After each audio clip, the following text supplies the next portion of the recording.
So the location of the building was very influential to the interior design.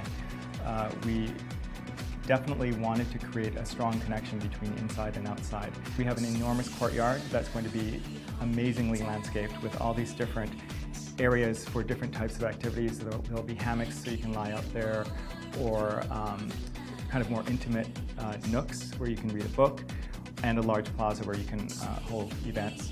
And then obviously immediately across from the building is the Hudson River. And we're also landscaping that entire park, which is being done by Thomas Balsley. And there will be all kinds of facilities out there. And then there's a natural connection then to the water as well. The design for the Aldyn, believe it or not, began in the kitchens. And we began with this overall sense of more modernism and an overall idea for the personality of the building, but then when it came down to really design, the design really began with the kitchen.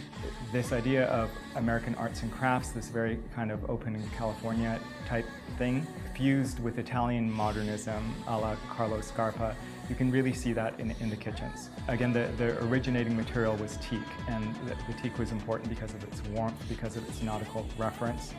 And the wood on the cabinetry was painstakingly chosen. Another custom touch is there's a Chaldean marble block in every kitchen. And that stone is really, it's decorative, but it's also very practical. It's meant to be a baker's block or a butcher's block. So it's where you would actually cut or roll or prepare things. And the biggest design feature really is the dish rack. Again, it was custom made. Many prototypes were made. The proportions of the openings for various types of cups, glasses, dishes were very carefully measured. They went through several iterations. And it's meant to be practical as well as elegant. Being on what we like to call the west coast of Manhattan, where there's a lot of space and light and air, we've brought the nautical theme into the master bathrooms. The teak wood, which again is a very important part of much of the interior design, is seen in the master bathroom in the first zone of the bathroom, which the tub and the vanity occupy. The secondary bathrooms use the same Bianco Dolomiti tile that's in the master bathroom. And again, juxtaposed against that is the teak, which is on the vanity and also on the medicine cabinet. The powder room is a unique bathroom in the house. So we decided to do something a little different and a little special here. Robin had the idea of using a solid teak sink, which is really kind of unheard of in condo development. They're expensive. It's not a commonly done thing. Also, there are not that many manufacturers in the world that make custom teak sinks. The ones that do, they're handcrafted. They're incredibly expensive.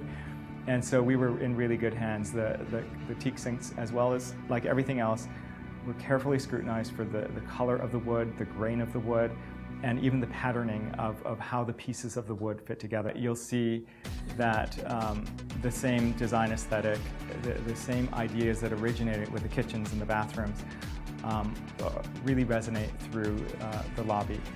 You're met with a custom chandelier above you that's composed of lots and lots of custom squares of bronze-colored metal that diffuse the light as you come in.